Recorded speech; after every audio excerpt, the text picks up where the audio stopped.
ملګرو راځئ نن په دغه ویډیو کې د لوی الله جل جلاله د کور یعنی د کعبه شریفي د پوخ او د هغه په باره کې نور معلومات درکو. په دغه ویډیو کې دغه ویډیو را سره تر پایه پورې وګورئ.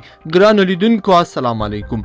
د کعبه شریفي پوخ هر کال په 2 میاشتو کې پر 2 میلیون ډالر جوړیږي.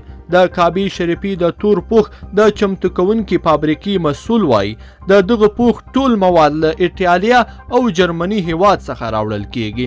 د رویټرز خبري اژانس د راپور له مخې د کعبه شریفي پوخ چې په عربي ژبه یې کسوة الکعبه بولي له ورېښمو او کتان څخه اوبدل شوی یعنی ټوکر دی او برسیره پرې د سرو زرو په اوبو د قرآن کریم آیاتونه خل شوي دي. د کعبه شریفي پوخ هر کال د حج د مراسمو تر پیلېدو مخکې نوی کیږي.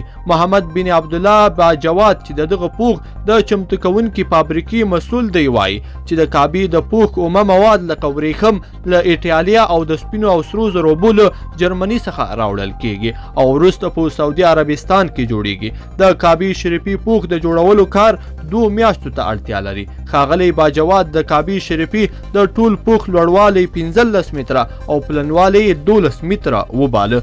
دوی ویل چې د کعبه شریفي د پوخ د چمتو کولو لپاره 120 کیلو سره زر، 100 کیلو سپین زر او 620 کیلو ورېښم پکارېږي چې ټول ټال 6 میلیونه ډالر پرې لګیږي.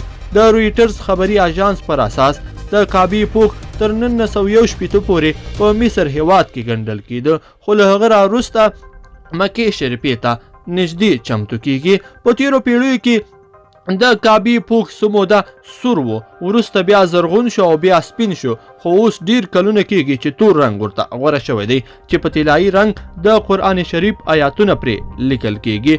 ګرانو لیدونکو که دغه معلومات مو خوښ شوي وي نو دغه ویډیو د ثواب لپاره نور ملګرو سره هم شریکه کړئ. ښه وخت.